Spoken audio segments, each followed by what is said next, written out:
Yo, shalom. Shalom, y'all. Yo, hope everybody had a happy Tuesday. Yep. Hope it wasn't too crazy for y'all so far. Today is election day.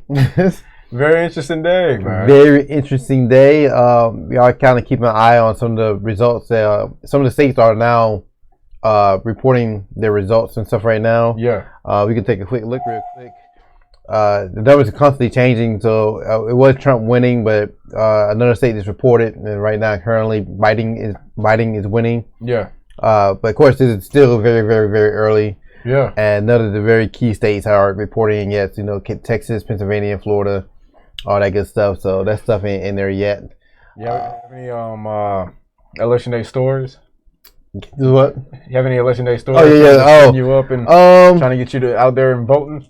No, actually, I came across some the Trump supporters that I know. Yeah, they were pretty quiet today. Actually, I think they early voted, but I know most of them are actually going in today. So I was kind of to myself today, but I saw them in passing, and they didn't say too much. I know one guy. He's like this is an Italian gay guy, and he really wants Biden to win, and he already said he'll be in warning if Biden doesn't win, and he's pretty hardcore about politics. So I told him it would be funny. The outcome going to be crazy. What either way, going to be? Either way, I think either way there's going to be rioting and all kinds of people freaking out. Yeah. And today, I was with my friend, man, and his grandmother, liberal. Mm-hmm. And man, she basically kicked him out the house so he could go vote. And man, I'm not gonna lie, man, I was low. When I was leaving, I was so low key. Yeah. I snuck out because I'm like, I do not want to have a political conversation. Yeah, trying to avoid it all. Right, I was trying to avoid it, man. Yeah, I think it's funny because online, I see a lot of people talking about you go vote, your ancestors died for it. But they low key want you to vote Democrat. Because I've seen some black people say, "Oh, I voted for Trump," and they got upset. But like, well, you just told me that it's my right to vote. So now it's my right, and now you're upset. Or if they voted for somebody third party. Exactly. And it's interesting because they if you don't want to go out and vote, David, did you vote? Baby, did you vote? Did you vote? If not, you can't live here. But no, man. It's one of those things where if you don't vote, they'll tell you, "Oh, your ancestors died for you to vote." Yeah. They always bring that up. But did the ancestors die for you to specifically vote for Biden? Yeah, right. My thing is they died for you to learn how to read, and I don't see you doing that. Right. You know what I'm saying? I told somebody, like, don't blame Russia for fake news. Like, the Russians didn't put a gun to your head and tell you to share the fake news. Right. Like, because you don't know how to read early and do your research. Man, and that's the funny thing is we'll talk about fake news, but it's us reading it. Yeah. You know what I mean? It's people in America not taking the due diligence to read thoroughly through the news. Yeah, we so gullible because of that. You know? Right, headlines, man. Yeah, man. You already know. So we decided, we had a whole different show planned for tonight, but it's election night, so I guess we play balls, but we definitely gonna put our own twist to it. And so I thought it'd be a good idea to show you how the electoral college work. Right. Because a lot of people just think that whoever get the most votes win, and that's not how it works. So we're gonna watch a couple of videos that breaking down that process.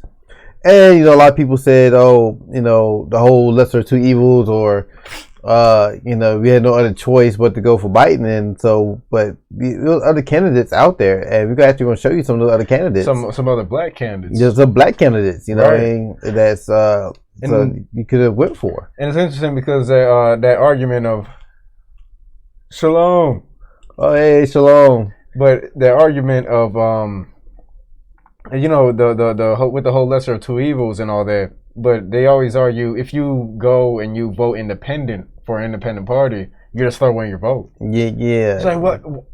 But did my ancestors die for my right to vote? Right. You know what I mean? So it's like so what's throwing away a vote? Or what's the purpose of voting if you claim that it doesn't matter if you only go to one of the two parties? You know what I'm saying? And then I tell people too, like, what has Trump has done? And like, mind you, I don't like Trump or Biden. Right. But what has Trump has done in the past 3.5 years that wasn't already being done in the past 400? Right. I mean, honestly, maybe I'm not in the right pay bracket, but I really haven't noticed any changes. Like my rent was still due yesterday. You know what I'm saying? I had to pay my bills and go to work, and nothing really changed for me. You still had to brush your teeth. You still had to wash your face. You know, it's funny though. I watch this guy. I watch this guy on social media sometimes. His name is Nas Daily, and he's pretty well known for doing these 1 minute videos. Yeah, and he's all about love and positivity, all that. And he's a Muslim. I don't know. I don't want to. I think he's Palestinian. I think he is. Okay. But anyway, he's Muslim, and so he made a post wearing red, white, and blue, and like, yeah, I fell in love with America a long time ago, but 4 years ago they made a wrong turn, and I'm just like, so you're just going to totally ignore 400 years of atrocities, I guess. You know what I'm saying? Right. Like, you're not going to comment on that, or the fact. No, it's 4 years ago. Yeah, but and I also mentioned the fact that back in 9/11/2001, and he'd been caught in the streets of New York being Muslim, he probably got his ass beat. The same America that you love, about the same viewership. He had a lot of white liberal viewership. Those same people would try to kill you. The same people, So this is crazy. Hey, Shalom, hey, Trini Smooth. Have you heard that Dr. Umar Johnson starting a black party next year? No, I did not. That's interesting. That's interesting. I did not. I need him to focus on the school. Because the thing with the black and because it does make a difference when you vote independent, because if you do vote, if they do get enough votes, which hasn't happened for hundreds of years, but if they do get enough votes, then there'll be I forgot what it was exactly, but they'll be basically propped it up and made more official. Yeah. If they get enough votes, like the Democrats and Republicans, and become another official party. Yeah. I mean, we all know that the main reason they're pushing voting so much, they don't want a revolution in the streets. So they're trying to sell you that you can make the changes during their process, their voting process. Yeah. Make like never before in my life, and I know a little bit younger with the voting process, but in my short life, this year I got the most robocalls, text messages, apps telling me like from Spotify, Facebook, Amazon, everywhere begging me to vote. Oh, you couldn't get away from it. Like this is irritating the mess out of me, and I really think it's because of all the things that happened over the summer. Yep. There was nothing popping off in the streets. So no, you want to change? You can do the voting process. Hell, they brought Obama out the dark. Yeah. To try to push the same narrative, to us. Something interesting that I heard Obama saying, or heard that Obama said, was that Georgia and Texas might actually be blue this year. Yeah, wow. And I heard that too, man. I just don't see Texas being blue personally. I just didn't see. Man, but the thing about it, a lot of Californians have been moving to Texas and big cities like Austin and Dallas. So they're more liberal. Yeah, so that's the only reason why I can see Texas becoming more blue. And them original Texans, they hate. Yeah.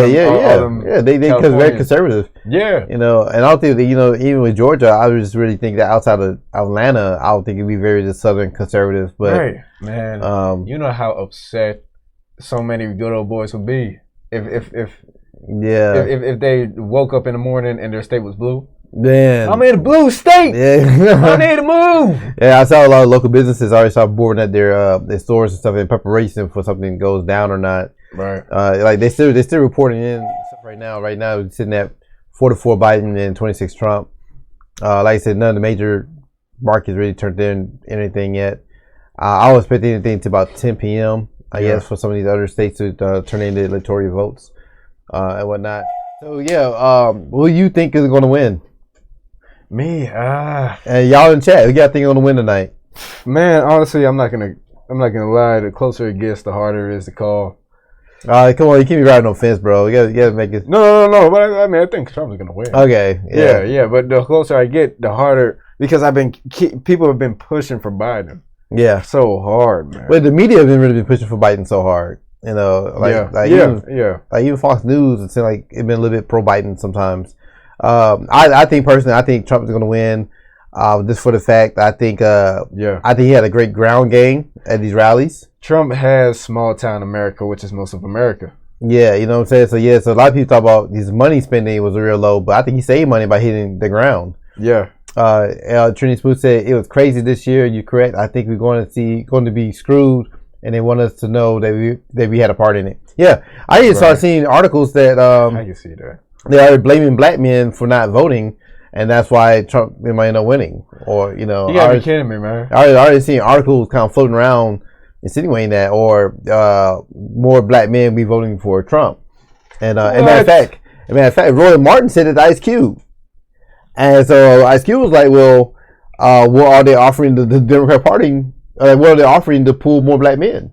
He's like, but Roy didn't even have an answer to that. Man, but I think it's fake news. I just don't really see it. I think it's just people forget that America is racist. Period. Right. And racist on both sides, conservative and liberal. But you see how man, and I hate when I see, especially the liberals love to do that. Love to pit black men against our women. Yeah. Like to say that we're turning our backs on our women. We're not protecting our women. We're going and voting for. Like, man, come on, man. Jay Bond said, I'm going against the grain and going to say Biden's going to pull ahead, and then there will be a huge scandal of some sort right after. Right. I see that possibility. I think it'll be some type of scandal, period, no matter who's going to be the victor in this. Yeah. And it may boil down to Supreme Court type of thing. Yeah. The liberals are always blaming someone, yeah. So, we're the minority, but yet we have so many that we can affect the outcome of the election. I just find that kind of funny. Man, that's the thing, man. It's interesting to see how, honestly, the liberals and the conservatives both are two wings on the same birds. They both have their dividing tactics on us. You know what I can explain why I think Trump's going to win. Oh, yeah. So, one, I think he had a great ground game with the rallies. Right. He saved a lot of money. I believe Biden lost when he chose Kamala Harris as his running mate. Yeah. Because I really believe that white women not going to allow a woman of color to be a vice president before a white woman gets to that office. Yeah, because they're still racist. Man, a lot of Karens y'all complain about or liberal. Yeah, you know what I'm saying? So I think, I didn't, usually you pick a VP bring in some votes that the president cannot bring in. Yeah. And I don't think Kamala brought in any new voters that she wasn't already going to have. I'm not going to lie. I think Kamala actually repelled some voters. Yeah. I think she supposed to be like a likable Hillary, and she ended up being just another Hillary. Yeah. And white women don't like Hillary. Yeah. I mean, like you talk about Trump is the man caught on audio saying grab him by the cat, and they still went out and voted for Trump over Hillary. Yeah. So and I fairly believe nobody likes Kamala Harris, and she's very insincere. I feel like I got nothing honest out of her. Man, for her wearing Timbs, right? Trying with Timbs and Converse, like she's hip. And your favorite rapper alive is Tupac. It's my favorite living rapper. Yeah, I mean, I was expecting you more if you say, I really didn't grow up listening to hip hop. I listen to classical or rock or whatever. I was expecting more. Man, if you were able to say, because man, I don't like when niggas feel like they have to fit into a stereotype to be black. Yeah. You know what I mean? You can not like rap and still be pro black. Yeah, the two are not. You know what I mean? Because there's plenty of people. There's plenty of racists that I know. Yeah, that aren't pro black at all. But love some rap. I mean, but yet most people buy hip hop are white people. Yeah, it's like we're the minority. Exactly. Especially white women, they love it. Right. So I think I think that's the reason why Trump is going to win. And a lot of Republicans stayed on code as far as going out today and voting in person. Instead of relying on early voting and mail-in ballots. Right. I think that's another reason. And then, of course, racism wasn't a deal breaker for a lot of white people. Like, they don't care about that now, so they sure don't care about it. You know what I mean? It doesn't have any real impact on their lives. Yeah, so I think that's another thing. So so those are my reasons. I think Trump is going to get it. And like I say, even though the news keeps saying Biden, all I'm seeing in the streets is Trump signs. That is true. Just like Thalia brought up earlier. Yeah. I've just been seeing nothing but Trump signs. Yeah. And maybe it's because we're in Georgia, but still, nothing but Trump signs. Yeah. So I think they've just been silent supporters. Yeah. And they can quality. And, it's funny because I even had a job. I had a job when Trump first got in office. I had a part-time job doing inventory. Yeah. And I go to different grocery stores and do inventory, whatever. And I had to work with the managers. Yeah. And I never forget one time I was in Publix. And this, cool white manager. I mean, we were talking here and there, getting saying information, whatever. And then he had to sign a paper for me, and he had to go to his office to get it. Yeah. So as he went to his office, they opened up the door. There's a TV in there, and he was playing a Trump speech. You know what I'm saying? So it's like, so they there. Yeah. It's like people act like, you know, they don't have to wear the hat. You know, these people sit and smile at you and talk to you like everything's fine. And me, I know I'm not triggered by it. I mean, you vote for your own interests, whatever that may be. Exactly. You know, you that's just how it's gonna work, man. The good old boys are not gonna vote for what's gonna help black people. Yeah. Day. If you are correct and Trump wins, the Democrats will start listening to black people. Yeah, you know, and that's another thing. I think the new black media, which I feel like the black narrative is also a part of it. Right. But like Tariq Nasheed, the Black Authority, and many other channels, I think we have been making an effect to the narrative of the election. You know what's something that I believe is going to happen if Trump wins? A lot of black people are going to be disillusioned with the system because there's so much put into the system, and they're always quick to blame somebody. And if Trump wins again, and especially if it's with the Electoral College, which we're going to get into later, it's going to be one of those things where they're going to see like, oh, the system really. I don't see that. Only reason I don't see that, I just feel like they're already making stories to spin it, saying that they're gonna find a way to blame somebody for it, or like I said, they may pit black women against black men. Like, yo, it's because y'all that Biden didn't win, so they still gonna trust the system. Cause you gotta think about it. Yeah. No matter how evil and wicked this country is to us, we still love this country. Yeah. Like I said, they don't want to burn the plantation. They just want better working conditions on the plantation. Right. You know, like I said, that's why we were more triggered by the Confederate flag that's only 5 years old, you know, compared to a 400-year. Yeah, you know what I mean? Yeah. So, well, I feel like more. You know what I mean? There it might not be a. I definitely. But I think that's because new black media has been educating people. You know what I mean? Like I say, like some of the bigger names, like, because, you know, we pretty small. It's one of those things where if they spin it and they say, oh, black men didn't vote, this, that, whoever is supposed to, whoever buys into that, they're probably already too far gone. Yeah. You know what I mean? They're probably already too far gone. Yeah, I agree. But when it comes to the people that are more sensible, you know what I mean? And I don't like to use that word, but people who aren't that far gone. People who can think critically. People who can think critically, we will be. They don't have they don't have the eyes glued to CNN, and they don't have a certain ideology. They don't have a certain ideology. They don't have a certain hate in their heart that they haven't resolved. People that are they're not triggered by this stuff, right? Because they've been gaslighting this thing all year round. I mean, but this is one thing. It is all for ratings, and at the end of the day, I mean, you know what? We know two things: white supremacy going to win, and the 1% going to win. Yep. You know, they're always empowered nobody who's in office. And it's funny because Biden, during the debates, he was trying to act like Trump was just a rich white dude. You guys probably played many golf games together. Yeah. You know, it's funny because they haven't pushed the narrative that Trump is so rich and out of touch. But Biden owns a whole island. Yeah. Down the street from Epstein. They are neighbors. They were neighbors. Yeah, like the islands are literally about 10 miles apart. Man, Biden used to stop over for some and ask him for sugar. You know, they were neighbors, man. Yeah, like or pizza. Yeah. Some of that pizza. Yeah, I mean, and you can't say they ain't know each other because you got to think about it, man. You buy an island, right? Yeah. And once you built your house on the island, right? Mm. And what else you need? You need cable TV, phone. Man. Like somebody had to build these infrastructure out there. And the thing about it too, there's a lot of islands. Why is your island right by his? You know, because I'm pretty sure they're sharing resources and infrastructure. Yeah, I can see that. You know, because, I mean, if you want to use your cell phone on that island, somebody got to be a tower nearby. Yeah. If you want direct TV or something, somebody has to install something out there. It's like exactly. You know, power, lighting. You know, water. Right. I mean, so they had to, and I'm pretty sure they didn't buy each of them buying all these resources by themselves. You know what I mean? So I'm pretty sure they knew each other. So so Biden is a millionaire. Yeah. Say one signed the multiple crime bills. His son on drugs. You know, didn't do a day. But yeah, it's a lot. But but I think and I always said that Biden if he loses it's because. Not because not because Trump is so great, it's because Biden shot himself in the foot, and he did multiple times. Even the last debate, he boldly said he will stop fracking. To the point, even Trump looked at him like, "Dude, do you just say that?" Man, he said he's gonna dismantle the oil industry. Right. So then for the past 2 weeks, he's been in Pennsylvania and these states explaining that, "Oh, I'm not going to ban it. I'm probably not to ban it."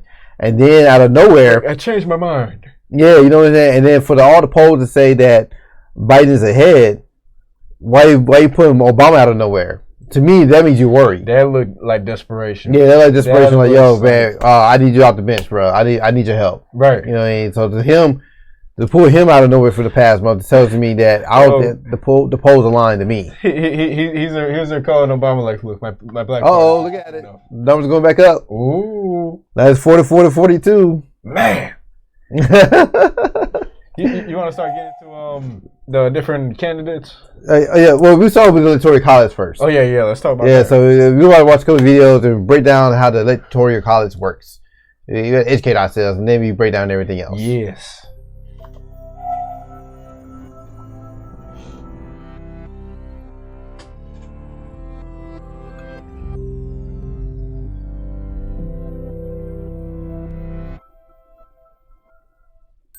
Most people have heard of the Electoral College during presidential election years. But what exactly is the Electoral College?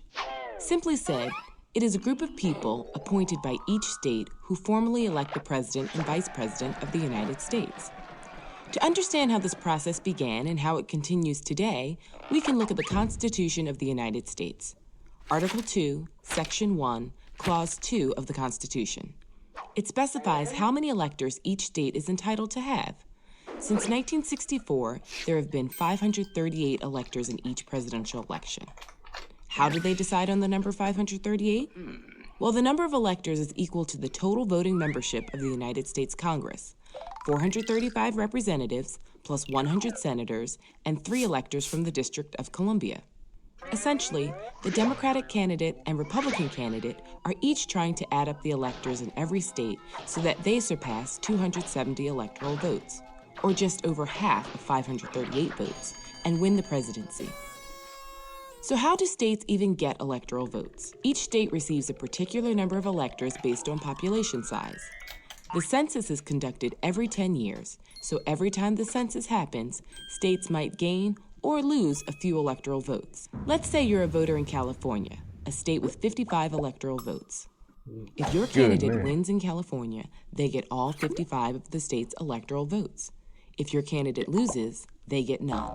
This is why many presidential candidates want to win states like Texas, Florida, and New York. If you currently add up the electoral votes of those 3 states, you would have 96 electoral votes. Even if a candidate won North Dakota, South Dakota, Montana, Wyoming, Vermont, New Hampshire, Connecticut, and West Virginia, they would only gain 31 electoral votes total from those 8 states. You know those are Here's very where sparse. It can get a little tricky. Small states. On a rare occasion, like in the year 2000, someone can win the popular vote but fail to gain 270 electoral votes.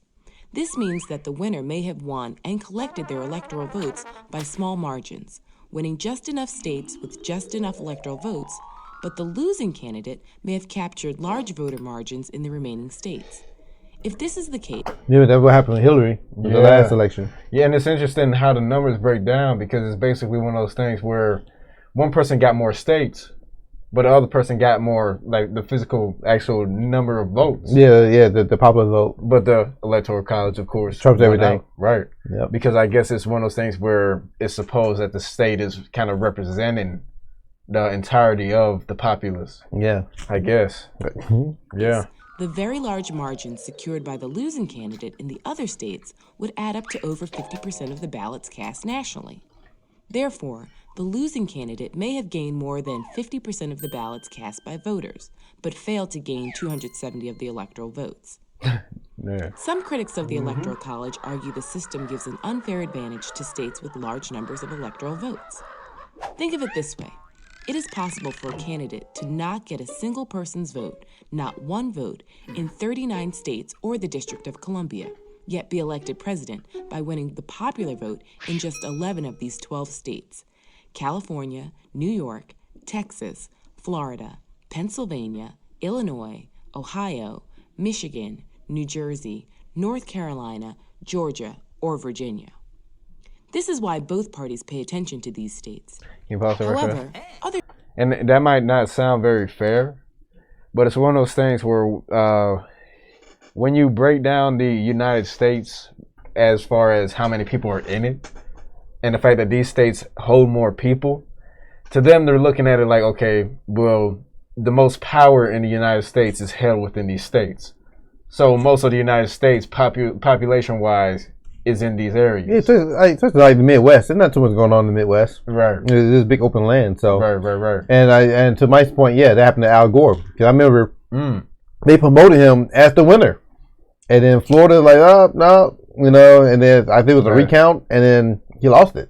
Dang. Like he got robbed. It was crazy. others argue that the Electoral College protects small states such as Rhode Island, Vermont, and New Hampshire, and even geographically large states with small populations like Alaska, Wyoming, and the Dakotas. That's because a candidate can't completely ignore small states because in a close election, every election... Trini, I have no idea, but honestly, That's a good question. We didn't look into that. Yeah, oh no. Yeah, I don't know. electoral vote counts. There are certain states that have a long history of voting for a particular party. These are known as safe states. For the past 4 election cycles, in 1996, 2000, 2004, and 2008, Democrats could count on states like Oregon, Maryland, Michigan, and Massachusetts, whereas the Republicans could count on states like Mississippi, Alabama, Kansas, and Idaho. States that are teetering between parties are called swing states. In the past 4 election cycles, Ohio and Florida have been swing states, twice providing electoral votes for a Democratic candidate and twice providing electoral votes for a Republican candidate. Think about it. Do you live in a safe state? If so, is it a Democratic or Republican safe state? Do you live in a swing state? Are your neighboring states swing or safe? Is the population in your state increasing or decreasing? And do not forget, when you're watching the electoral returns on election night every 4 years and the big map of the United States is on the screen, know that the magic number is 270 and start adding. Yep. That's a nice little breakdown. We have one more. I found one more video that kind of breaks stuff down too. Oh, yeah. Let's take a look at that. If you watch the news during a presidential election, you'll hear a lot of this. What do the national polls look like? Hillary Clinton's national lead. Nationally, Joe Biden is currently ahead. But these national polls don't actually tell you who's going to win. Throw the national polls out the window. They don't matter at all. What matters are those swing states. Ah, yes, the swing states. Most democracies around the world elect their head of state with a popular vote, so whoever gets the most votes wins. But in America, that's a good question. I need to look into that. Yeah. The U.S. is the only country that picks its president using something called the Electoral College. It's made up of delegates from each U.S. state. When Americans vote for president, what they're actually voting for is who their state will vote for. This is why, every so often, someone wins the presidency without winning the popular vote. That's happened twice in just the past 20 years. Well, it says that they're delegates. So are they just delegated by... Who's delegating them? That's a good question, because nobody talks about them. Yay. Nobody really talks about the... Somebody said Hillary Clinton is one for New York. Is one of them? For New York. So I don't know if that's true or not. I didn't get a chance to look into it, but somebody told me that like the other day. Yeah. Yeah, but that's what I'm looking into. Yeah. The majority of Americans do not like the system, and haven't for a long time. Both political parties have made attempts to get rid of it. So why does the U.S. still use the Electoral College? And who actually benefits from it? The Electoral College is based on how people are represented in Congress, where each state has a number of representatives based on its population, and every state also gets 2 senators. So, for example, let's look at Texas, which has a huge population, and Vermont, which has a really small one. Texas has 36 representatives in Congress. Vermont only gets 1. Representatives in both states each represent roughly the same number of people. In the Electoral College, a state gets the same number of delegates as their congressional representatives, plus 2 for each senator. So Texas has 38 electoral votes, Vermont has 3. But this combination makes the number of people each delegate represents way different between states. In Texas, one electoral delegate represents 3 times the amount of people as one in Vermont. And that makes each individual person's vote in Vermont a lot more influential. The Electoral College creates discrepancies like this all over the country. A voter in Wyoming is worth 3.5 times as much as a voter in California. And the winner of the presidential election is the candidate who gets 270 or more of these Electoral College votes. These are the results of the 2016 election by state. You're probably more familiar with this version of it, a map of red states and blue states. But this chart tells a different story. You can see that no state is actually all red or all blue. But almost every state awards its electoral votes the same way. The candidate who gets the most votes in a state gets all its electoral votes. If they win the state by 1%, they win 100% of the electoral votes. In 2016, more than 4 million people voted for Donald Trump in California. Well, in fact, really more people voted for him there than in any other state except for 2. But it didn't matter. Hillary Clinton got more votes there, so she got all 55 of its electoral votes. Clinton never even campaigned in California. Polling showed she'd easily win the state. Trump only visited Texas once. He knew he'd basically had that state's electoral votes locked. But they both visited Florida 35 or more times. That's because Florida is usually a swing state. Polls show that the vote there could swing to one party or another nearly every election. Trump only won it in 2016 by 100,000 votes, out of more than 9 million. Swing states have changed over time thanks to shifting demographics and political views, and it's states like these where presidential candidates spend most of their time campaigning.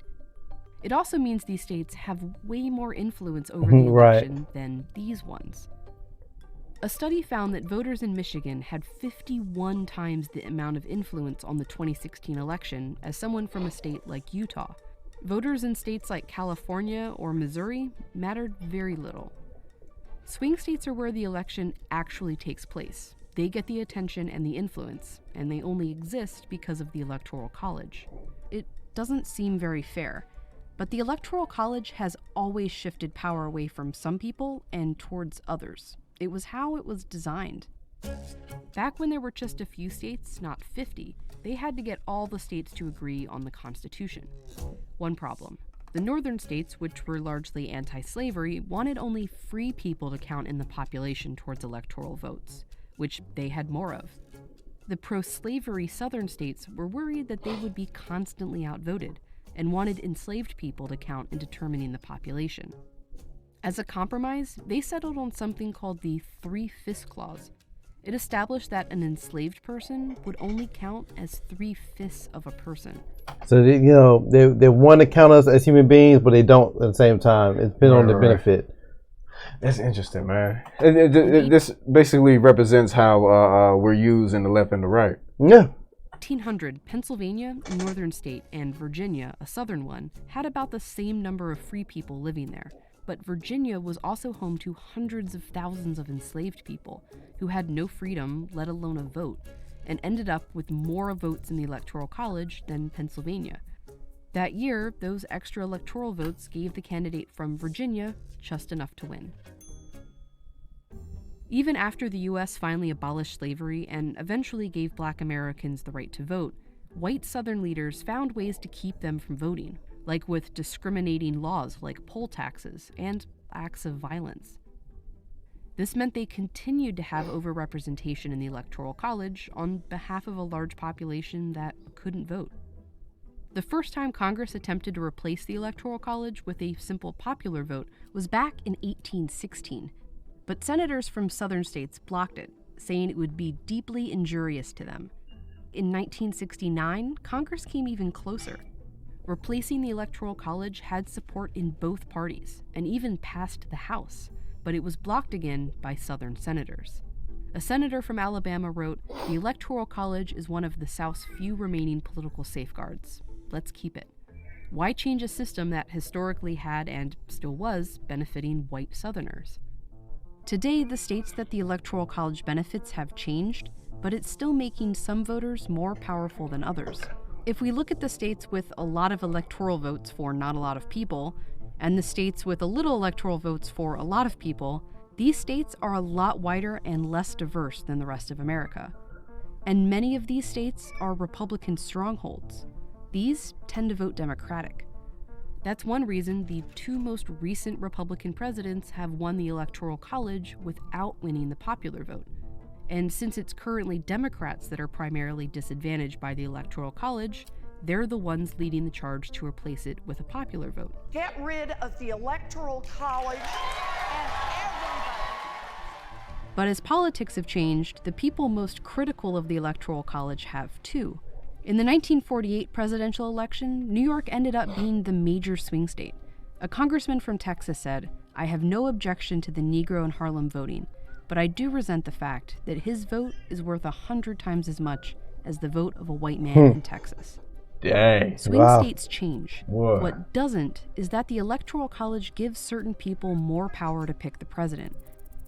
And its biggest defenders have always been those who benefit the most from it. Wow. That's something. That's interesting, man. Well, yeah, that was just a great breakdown of. Oh, there you go. The number changing again. Biden at 51, Trump at 42. More states are counting their votes. But yeah, it's crazy system. But we all know the system's not fair anyway. And it's one of those things where you're seeing that every party is playing to their power. Yeah, I mean, the 1% that will give the future of the country in our hands. Exactly. They're gonna make sure they're gonna control it. Like, I think the voting is all about a belief in the system, and then the system itself. Yeah, it gives you. It's an illusion. Yeah, and everything else. But yeah, so one thing that we wanted to cover tonight was some other black candidates that were running for president and vice president. Yeah, that you may or may not heard of. So. And we found some interesting candidates. Very interesting. Yeah, that was out there. What side are you looking at? My graph still said 42 to 44. Yeah, you probably get a dial up your net right now. No, I'm messing with you. This is NBC News on YouTube. Yeah, so like right now it's saying 51-42. Yeah, I'm on NBC News. Up to date. Yeah. All right, so let's get into some of the black candidates. Let me see what I want to start off with. Wait, this is the right one. We go into Jade Simmons. Yeah, because she okay. So yeah, there's a woman named Jade Simmons that's running for president, and she actually did a interview with the Breakfast Club, and we watched some of that. And thirdly, as a Christian. A book out called Audacious Prayers for World Changes. Miss Jade Simmons. Jade, what's happening? Thank y'all so much for having me. Now, Jade, I gotta ask you this because from your background, right? You're a classic pianist. What made you decide that you wanted to run for president? Well, it's something we've been thinking about, my family and I, for quite a few years. I would say since about 2015. And the key was, when was the best time? People keep saying, why did you jump in so late? But the truth is, I've been here since January. We didn't announce publicly until February because we figured if we hadn't filed with the FEC, if we didn't make it official, there was no way the media was going to pick the story up. I'm going to just let that sit there for a second. But listen, we've been here, and the key for us, there were three things I was looking for to know if now was the time, if this was the time of the great paradigm shift that I believe was on the way. One, I felt like race relations was going to be at an all-time low. I'm the daughter of a civil rights activist. I've been speaking, understanding race since I was 5-6 years old. And I felt like the climate we've been in for the last 4 years had really ripped things up to a point almost of no return if we didn't have the right leadership. Number two, I felt like we were going to have some incredible economic disparities, educational and racial disparities. I felt like they were going to be exposed beyond measure, like anything we've ever seen. And thirdly, as a Christian, quite honestly, I was getting tired of watching my faith be hijacked on the right, watching people pretend to worship the same God I worship, and to me, completely trample over Shalom. principles that teach us to honor and love one another. All three of those things have happened Lo and behold, COVID-19 Shalom, thank you, Leah. exacerbated everything. Lo and behold, the murder Hope of that's George better. Floyd turned things on its head, and we have a unique moment in time. So even though we've been here for a while and people are just finding out about us, we feel like the time is ripe now. Do you have a background in politics at all?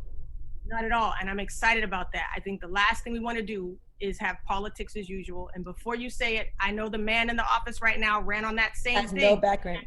Listen, but if you put the top 5 things that you don't like about President Trump, not being a politician doesn't even break the top 5. He's not a good president because of who he is.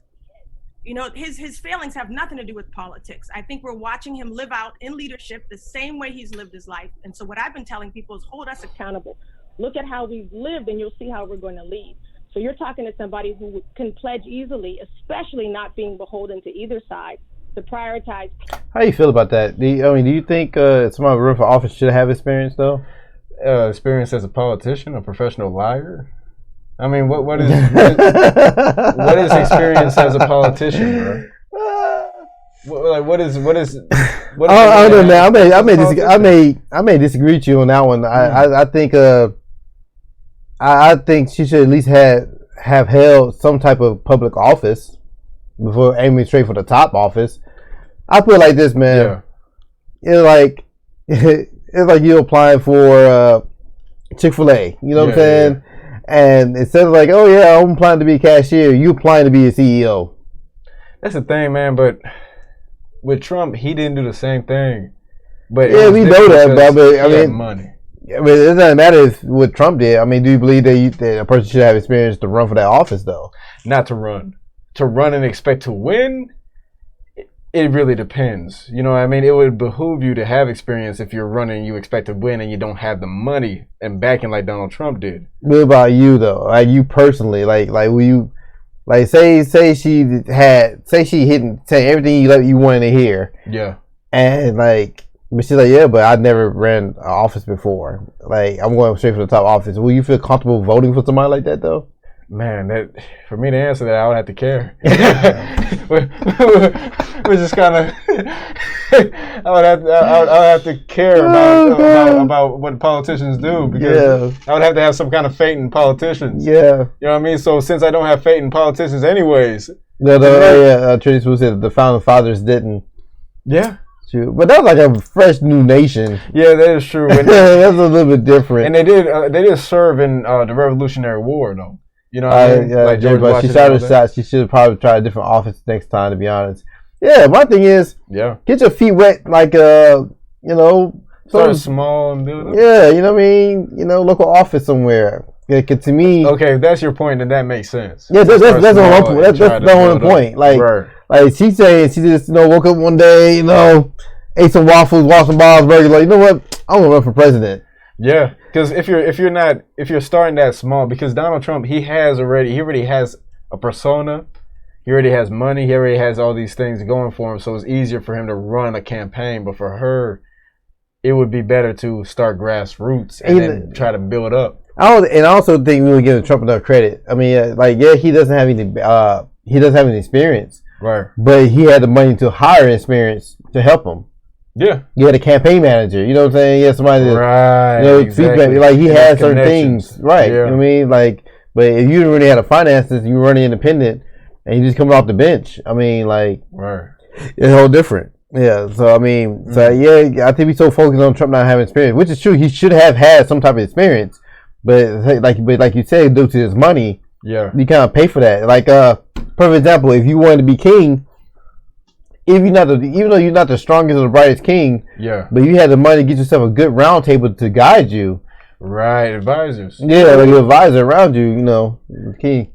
How to get corrupt with experience. I mean, facts too. Yeah, that's an interesting point. But that's the thing. If you're getting into politics is dirty. It's a dirty. Either way, anybody who wants that office, the office is evil anyway. It's impossible to be a good person to have the Oval Office. Right. It is. I mean, we know America is built off evil. And if you are somewhat good, they're gonna tear you down. Look what they did to Jimmy Carter. Yeah, they will tear you down if you want that office. It's a price to pay to have that office. So I definitely agree. But the Dems don't like candidates that go against the Dem grain. That's true too. Yeah, that's politics. So you damn if you do, damn if you don't. And I think they start with a good pure intention. But you know, some might, but some people really are power hungry. They want power. They want notoriety. Yeah, like you know, let's just assume the best for Jade Simmons in this case, right? That she has pure intentions. To me, you're already a flawed leader. Thinking if for you to want to make the change within the country, you felt like you had to be president to make it happen. Right. We just did a whole show about a month ago about how the Black Panthers did so much more in less than 10 years outside the system than somebody like John Lewis, who was in office for 30 years. Think about all the money, effort, traveling, campaigning that you're putting into your campaign. Yeah. All that money you're putting into your campaign, all that effort, all that traveling. That could be used to. They could be used for any agenda within your own community. Any other agenda within your own community. But, and that's what I'm saying. It's one of those things where people take the seat of presidency and they push it to. It's that safety net of thinking they're doing something while not doing it. It's running on a treadmill. It's to me, you just show how naive you are. Yeah. To me personally, you know, now I'm questioning, like, okay. I mean, what else have you done? You know what I'm saying? Like you just jumping right off the couch, like I said, into the top spot. Right. You know, that I feel about it. Over politics, profit, personal agenda every single time. If this isn't the year that we need a palate cleanser president, I don't know what else is. Well, let's talk about some of your policies, Jay, because I would love to hear you tell us what are some of the things that you feel like we need, what you would want to implement, and what the plan is to get that done. Yeah, you know, we have universal buy-in right now that systemic injustices exist. It took us centuries to get here, but now we do. So what we have to have now is a president who's not only a president for all, which I would proudly be, but we have to have a president who's unapologetically a champion for the African-American community and for historically underserved communities. So if you go to OperationRestoration2020.com, you'll see I'm not playing around. There's a whole page dedicated to breakthrough for African-Americans, breakthrough for immigrants, breakthrough for small business owners. And one of the things that I focus on for Black America is we need something like a new Marshall Plan. You know, I keep saying we went over to Europe back in the 40s, invested $12 billion in restoring their economy. Yet we haven't done the same here. Yeah. So this is a conversation to me about restitution. We're talking about educational, law enforcement, and economic reform, specifically now designated to the African-American community. We've been generous in saying everything is for minorities, and that's important. You have to keep that. Right. Now we have to have specificity. You've got to have funding going directly to Black businesses. You've got to have loans going directly to future homeowners, future Black homeowners. So I think this is a time where we have the room, more than wiggle room, to do some very definitive and specific things, especially for African Americans. But again, well, that's a good agenda. To be a president of all. I have a multicultural background, and I think that's what's needed right now. No pause there, okay. So that's a good agenda, but who's out there voting for her? Yeah. I mean, you throw in your vote. I do like her a lot better than Kamala Harris. Man, worlds better. Very interesting. She actually has something positive to say about Black people. Yeah, right.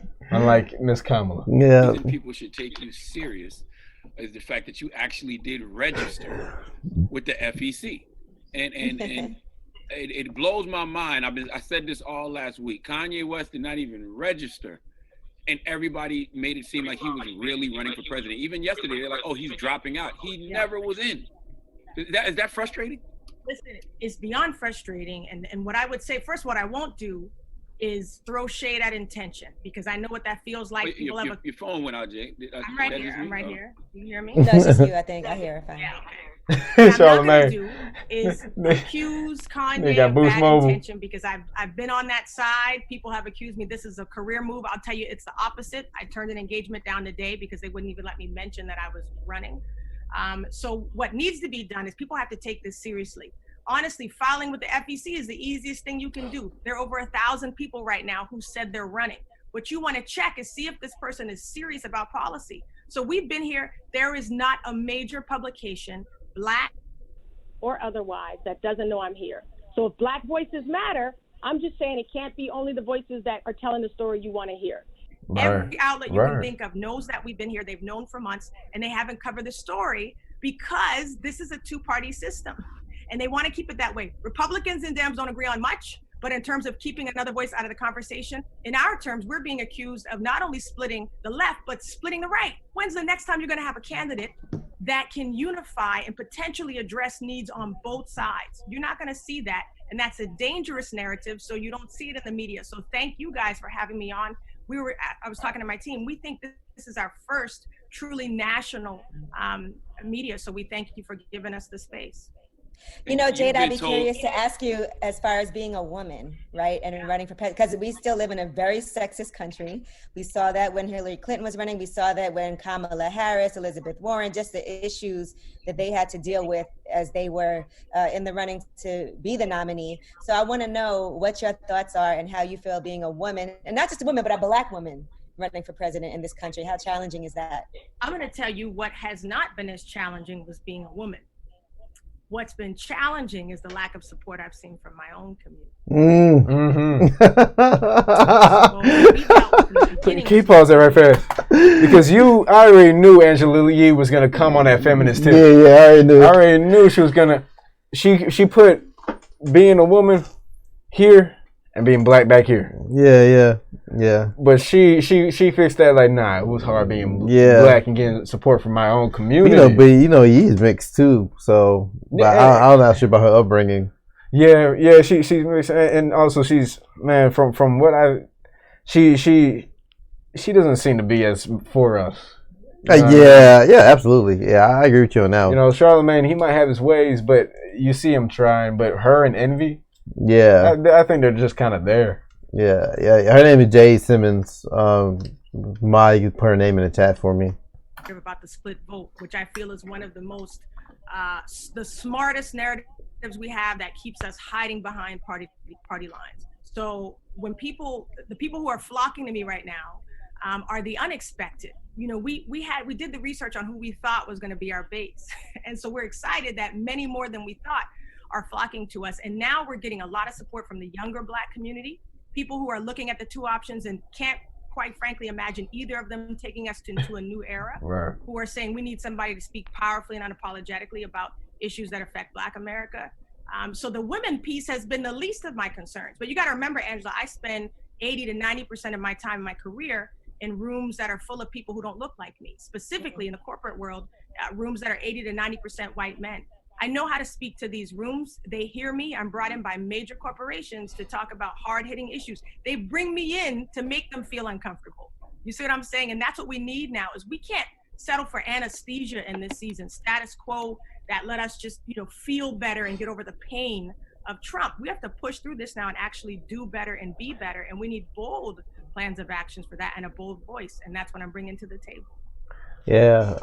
Man, I like the fact that, because that's one thing that us, not only but as Black folk overall, is having that victim mentality. Mm-hmm. Oh, I'm a Black man. Oh, I'm a Black woman. Mm-hmm. Oh, I'm this.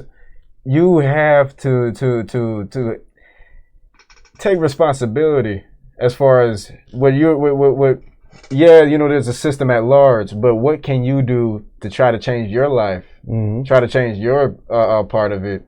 You know what I mean? Because with her, she's saying, I'm used to being in these rooms with these white men, but she's still gonna do her and be her professional self regardless. Yeah. I would count that as experience. Being in rooms with white men and know how to manage and talk to them. Yeah, man. I count that as experience because that's a skill in itself. So it's a Black woman, right? So we go to the next candidate. This next candidate is Native American, but has a Black VP. Wait. Let's cover the birthday party first. Just get that out the way. Yeah, this other candidate, you guys might know. Yeah, so let's get that one out the way first. Yeah. America. What is America's destiny? What is best for our nation? Oh, we gotta start it back. So you can see his face. Oh. America. What is America's destiny? What is best for our nation, our people? What is just, true justice? We have to think about all these things together as a people. To contemplate our future, to live up to our dream, we must have vision. We as a people will revive our nation's commitment to faith, to what our Constitution calls the free exercise of religion, including of Boy, you can tell he's reading off that thing, bruh. There's shit people like right on that face right there. course. He's reading it good though. Through prayer, faith can be restored. We as a people are called to a greater purpose than ourselves. We are not only a beacon to the world, but we should be servants to each other, to encourage each other, to help each other, to lift up each other, our fellow Americans, that we may all prosper together. We have to act on faith with the sure knowledge that we are pursuing the right goals and doing the right things. We will build a stronger country by building stronger families. Families are the building blocks of society, of a nation. By turning to faith, we will be the kind of nation, the kind of people God intends us to be. Oh my God, man. Okay, all right. Let's be objective here. I am. What he was saying was good. Yeah, whoever wrote that was good. Whoever wrote that, I'm not sure. I don't know if he wrote that. What he said about family and all this, that, and the third. But man, you married. Yeah, but he looks so unnatural, uncomfortable. Right. It wasn't warm at all. I mean, I don't know who he's really targeting with this ad. That was about as warm as an Alaskan night, boy. that was pretty bad. And it just looked like he was just reading off a script the whole time. Man, like, it was nothing natural. Can you go back to the look on his face, bro? Yeah. The look on his face was horrible. Whoever edited that, they should have known better, man. You just made that man look crazy. Bro, he looks like he's waiting for somebody to punch him, bro. Yeah, like like he's bracing like he's bracing for something, man. Y'all knew that man look crazy. I should put that out. On, that looks bad. But yeah, of course, Kanye is running as an independent, and the name of his party is called the Birthday Party. Yep. Yeah. I thought that was hilarious when I heard and he is on the ballot in some states. Like I've seen some people online post their, you're not supposed to take pictures of the ballot, but well, certain states you can actually, but But the name of the party, he represents the birthday party. Man. But he didn't make the ballot on his own in his own state of Wyoming. He had to write in his own name. Man, and it's funny, man, because all the hype beasts are gonna be coming out in droves to vote. Oh man. They're gonna be out. Yo, I can vote for Kanye. Oh my God, dude, I'm there. Yeah, he was in Ohio. Yeah, one thing, Kanye waited very late to start running, and his campaign been a mess and been unorganized. They were missing deadlines to get on certain ballots in certain states. So I'm not surprised you didn't see him in Ohio. It was artistic though.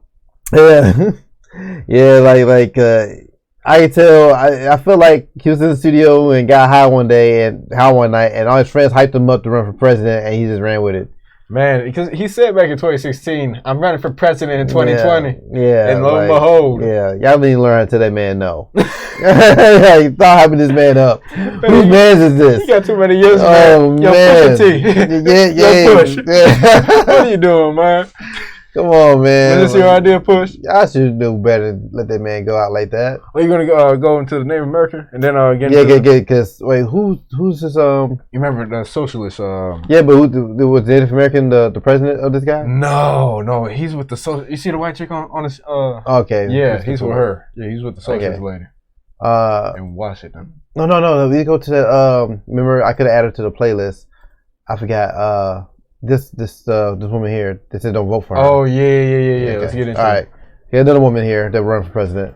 A candidate on Iowa's ballot will make history as the first Iowa-born black woman running for president. But Nikki King says she isn't asking for your vote. KCCI's Max Deeknight has her story. Max? Yeah, Stacey, Ricky says she may be the first politician anyone's ever heard of who says, don't vote for me. But Ricky King says she got into this race to make history and raise awareness. She's doing exactly that, too. King is a genealogist. While doing some research a while back, she found out that the last black person to run for president here in Iowa, George Edwin Taylor, back in 1904, was not actually born in Iowa. He was born in Minnesota, meaning someone had a chance to make history. King figured, well, she's from here, why not me? She spent 7 months gathering signatures. She's on the November ballot here in Iowa. King wants people to look into their own family history and also make their voices heard this November by doing their research and voting. It's important to get involved. And and really take the time to learn about who the candidates are. Even though I'm saying don't vote for me, and everywhere I'm out there, people are still contacting me out there trying to find out my views like they might vote for me, and that scares me. So I'm like, if you're taking the time to actually learn about your candidates, you shouldn't even be contacting me, except to say thank you, congratulations. And King says she will not say exactly who she prefers of the two big party candidates, only saying it's time for everyone to come together and stop being so. She's probably going Kanye. that was a unique way to push her message, I guess. Yeah. And to do that. Wow, man, this I get different numbers here. Okay, one site.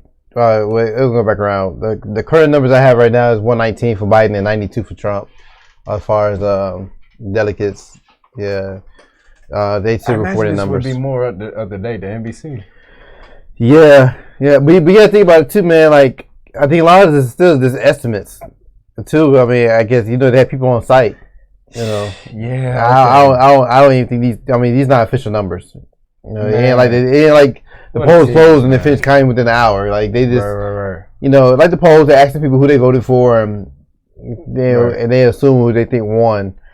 So yeah, That's true, man. But what are the states that are in the red, or are those the states that finished? Yeah, according to them, or what?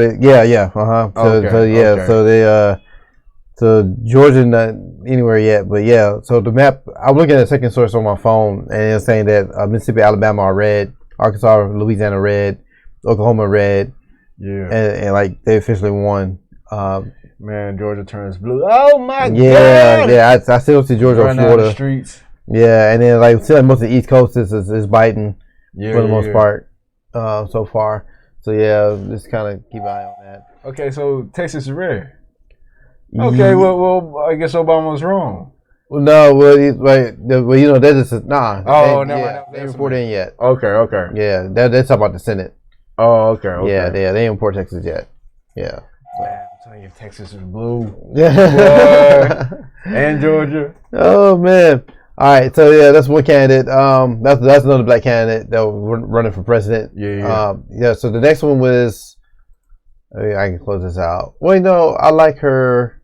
Well, we heard it, but she mentioned that already. Oh yeah. And we said to her, it was hard to gather so many videos because the way these candidates label their videos made it hard for us to put them together. Yeah.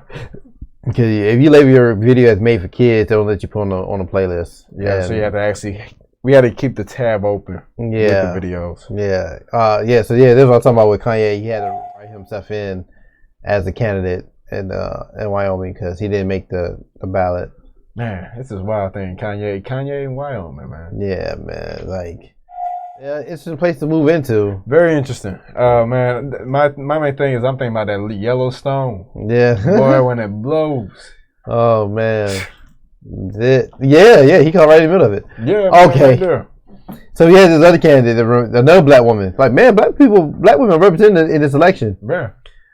But this one here, man, she didn't have everything together. Her name is Princess, and go here.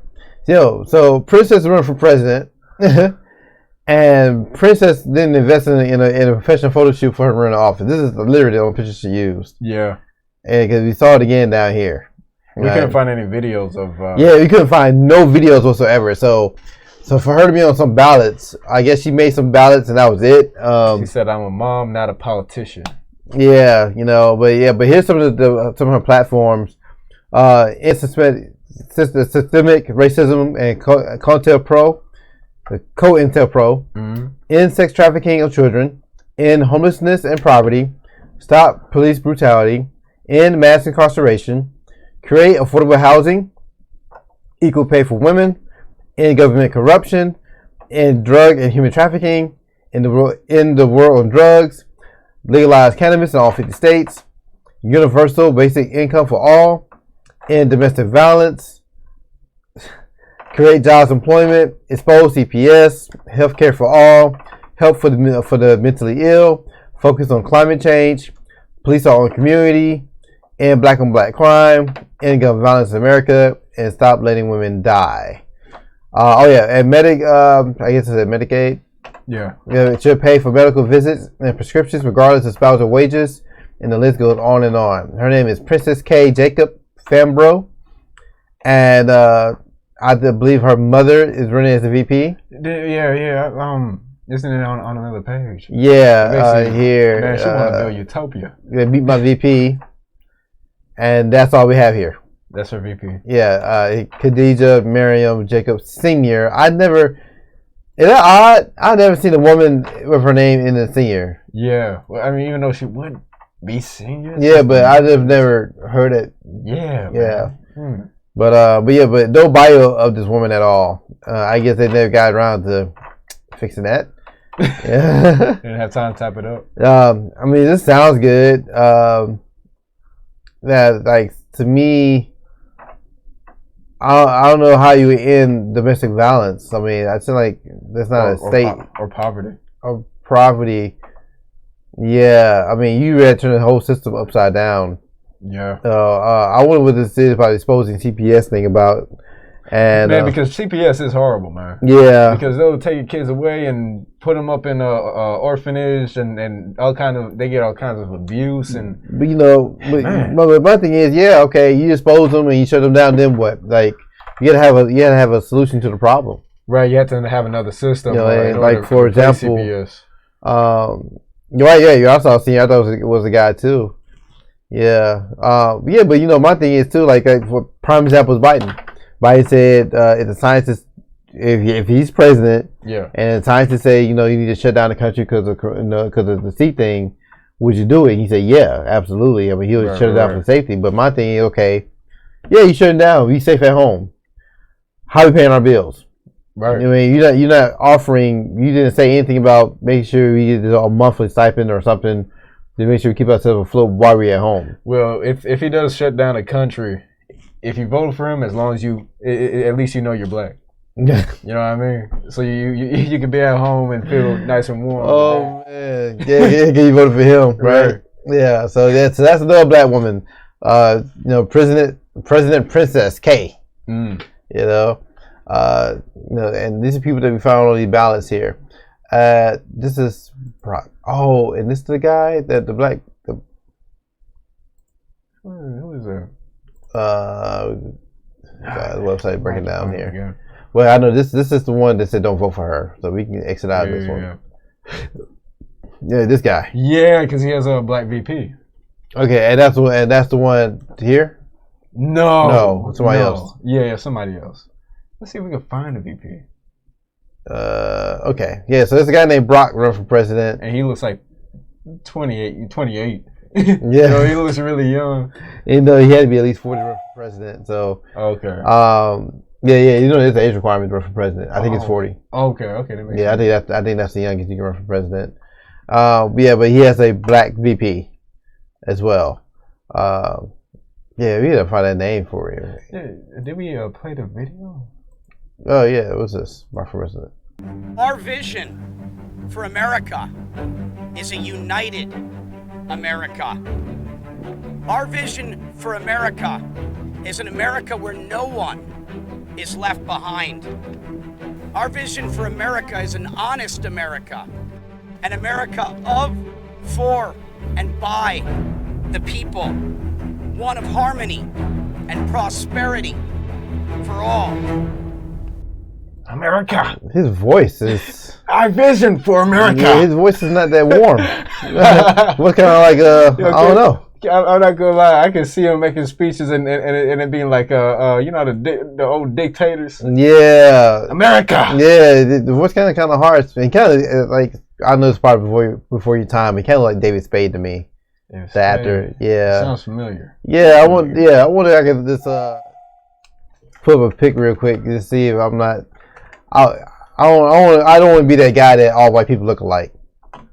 Even though you are that guy. That's besides the point. Okay, so we go back over here. All right. Oh wait. Okay, him. Yeah. That's an older picture of David. Yeah. I mean. Yeah. He has a hair. Yeah, he got a little David Spade in him. It's a bit. Yeah, I can see it. Okay, so I'm not too far off. Yeah. Yeah. Okay. All right. I don't want to say that man looked like somebody he really didn't. Thank you. Yeah. Let's see if we can find the VP. Yeah. Yeah. Matter of fact, I found the list right here. Yeah. Okay. There we go. Right there. Yeah. Oh. Okay. Yeah. His VP is a black woman. Yeah. So the guy who just saw Brock, VP is a black woman right here. Yeah. Carla Ballard. Yeah, sorry, we usually try to find videos of these things, but some of these people just had no videos at all. They have like. So this tells me they do any press or anything. No social media presence. Yeah, no social media presence. Like, so like, what you do with the money? Like, how you can have a bus and not have and barely have a video up? That's kind of like beyond me. But yeah, we just want to show you that. And then there's a black guy run for VP. Yeah, he's with this socialist, some socialist party. Yeah, he was socialist. And I think he's in Washington. He's a Socialist Workers Party candidate. Yeah. Well, yeah, his name is Malcolm Jarrett. So so you have multiple black people running for office. Like a lot of people did. Yeah. A lot of people think, oh yeah, go with Kamala Harris, and other people. We had other options out there, and we just wanted to show. Did we show the native dude? Yeah, and a Native guy, or a Native American guy was running. And he had a black VP as well. Yep. It was interesting seeing his his campaign video it was pretty interesting. Yeah. All right, we'll take a look at him real quick. Do we want to be a nation where we the people actually means all the people? Because if we do, then we have some foundational level work to do. Yat A. Mark Charles Initiative. Oh yeah, black is in. Nishle, Dr. Higlini Bashachin, Sin Bakajan Bashache, Dr. Chitni Bashanella. Hello, my relatives. My name is Mark Charles. In the Navajo culture, when you introduce yourself, you always give your 4 clans. We're a matrilineal people, and our identities come from our mother's mother. My mother's mother is American of Dutch heritage, and so I say Sin Bakajan, which translated means I'm from the wooden shoe people. My father's mother, my 2nd clan, is Tohiglini, which is the waters that flow together.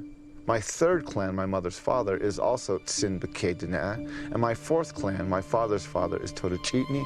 That's the Bitterwater clan. It's one of the original clans of our Navajo people. I'd like to invite you into a journey, an 18-month journey of understanding American history and the founding of our nation. You see, there is a history in this country that our nation has never learned how to talk about. Our Constitution begins with 3 words, simple words, we the people. But if you read the Constitution just a few lines later down to Article 1, Section 2, the first thing you will note is that it never mentions women. There are 51 gender-specific male pronouns.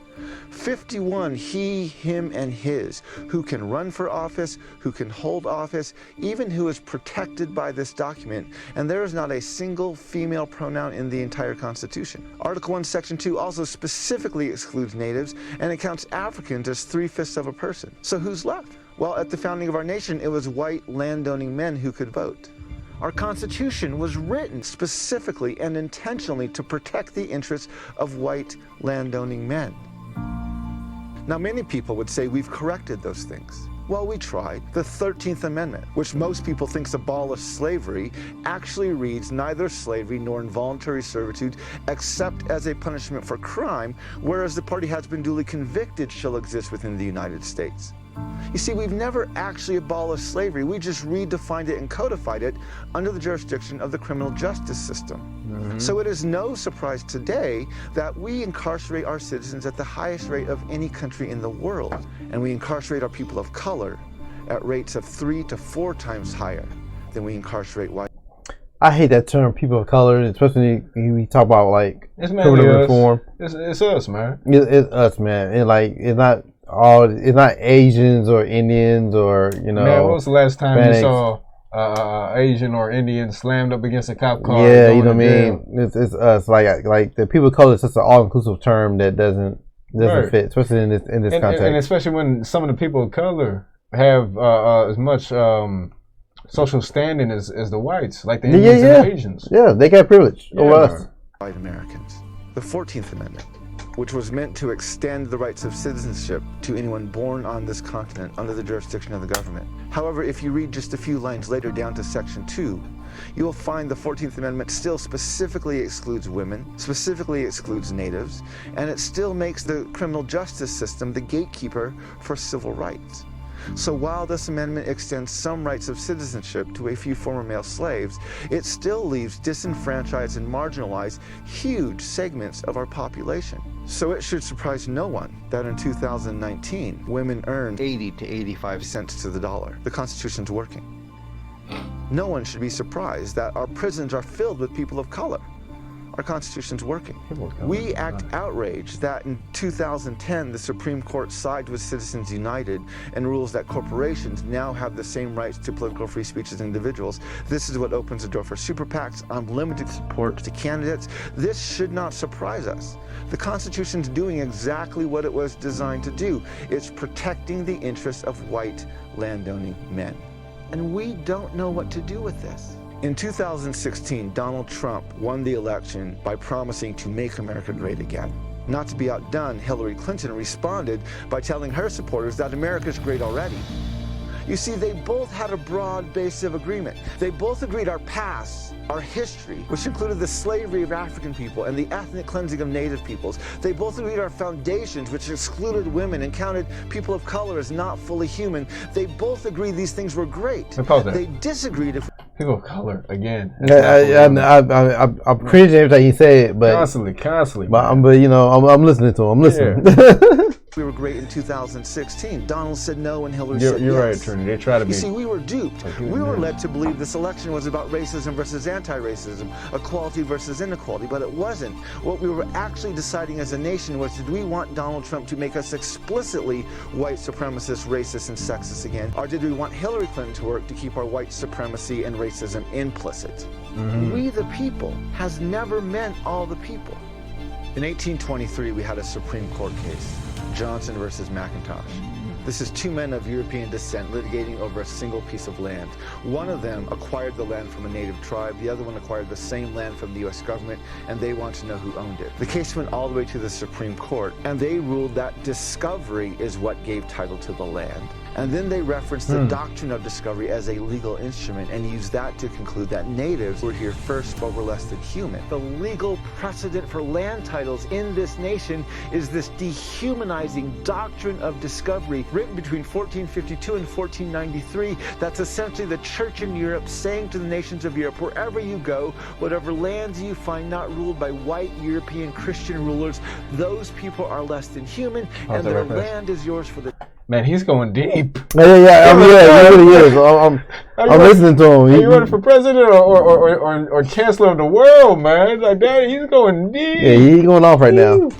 I want you to understand how this doctrine has dehumanized the indigenous peoples of Turtle Island. I want you to understand how this doctrine has dehumanized Africans who have been brought to this nation as slaves. I want you to understand the ongoing legacy of this doctrine. See, we the people in the United States has never meant all the people. And this is the conversation we need to have.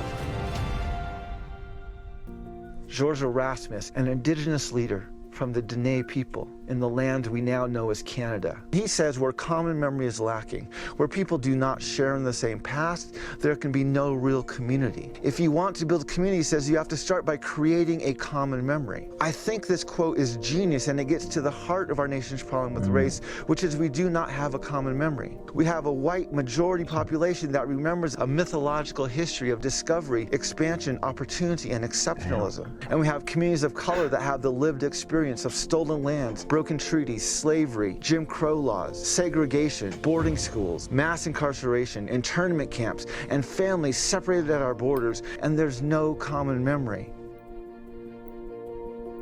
We've been spending so much time arguing about when we were last great or when we might be great again, and we're not talking about the fact that we live in a nation that has never decided it just wants to treat everybody as human. So I want to change the dialogue. I believe we need a national dialogue on race, gender, and class. A conversation I would put on par with the Truth and Reconciliation Commissions that happened in South Africa, in Rwanda, and in Canada. I would call ours truth and conciliation, because reconciliation implies there was a previous harmony, and I think we need one sooner rather than later. So I invite you into a conversation, an 18-month dialogue about who we are and where are we going. And in 18 months, I want you to decide, do you want to be a citizen of a nation where we the people truly means all the people?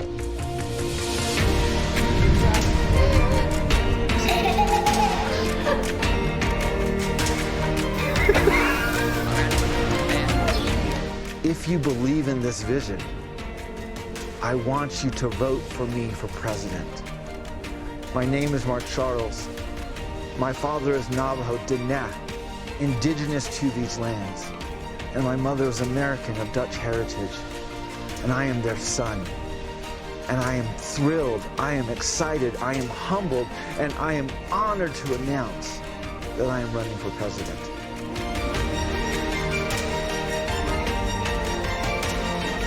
All the people. All the people. All the people. All the people.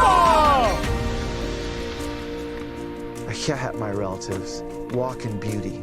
May we learn how to walk in beauty together. It's like a movie trailer, but 8 minutes long.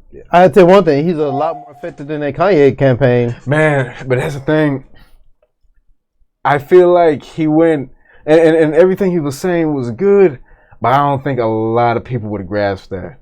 You know what I mean? I think he might have went a little too deep for a lot of people, and he probably would have lost a lot of people at certain points. You know what I mean? Especially people that aren't really into history or really into critical dialogue that requires that kind of thinking. You know what I mean?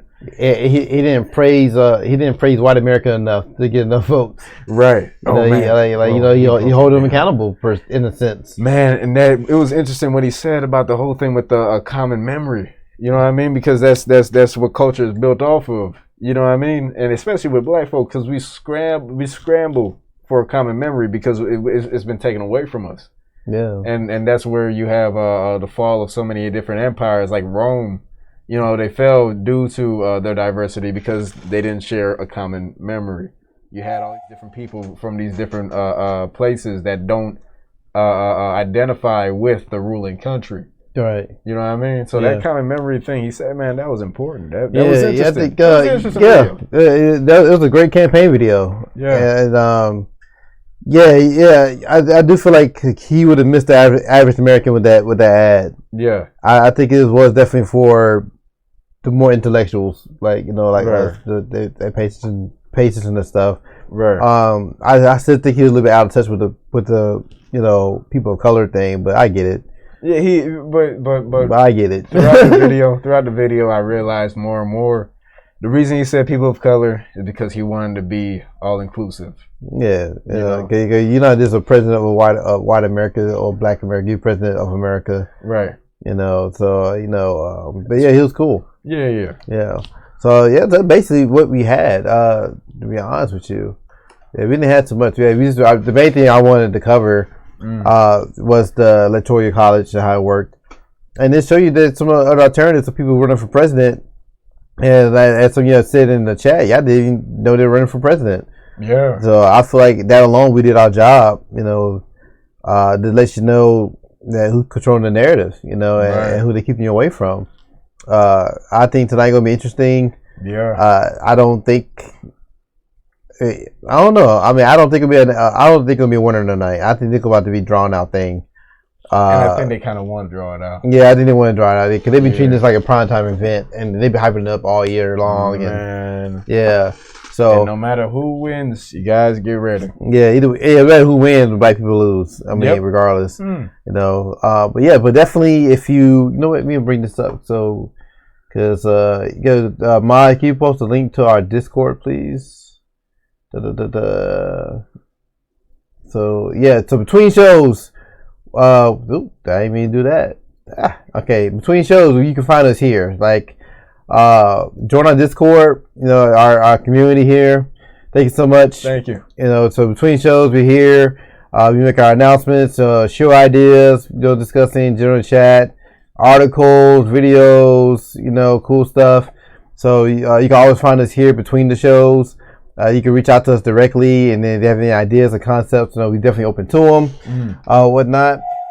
Coming up Thursday show, we're going to be talking about the Red Cross and their response to Haiti, Haiti earthquake back in 2010, and how they mismanaged money. So that should be pretty interesting. Another charity, kind of like the breast cancer video, where we talk about how a lot of charities are corrupt. Yeah, so we get that coming up, and we have some great. We actually been working on the next 3-4 shows actually. Yeah. And I'll be trying to lock in some things for next week actually. Yeah, because I'm not going to be in town, so we're going to have some interesting guests and hopefully some interesting shows. I honestly can't wait to look back over, man. Hopefully. So so we've been working overtime, and I was out of town this past week, so that's why we only had one show. So so we catching up with each other, and we get back on the ball and get things rolling.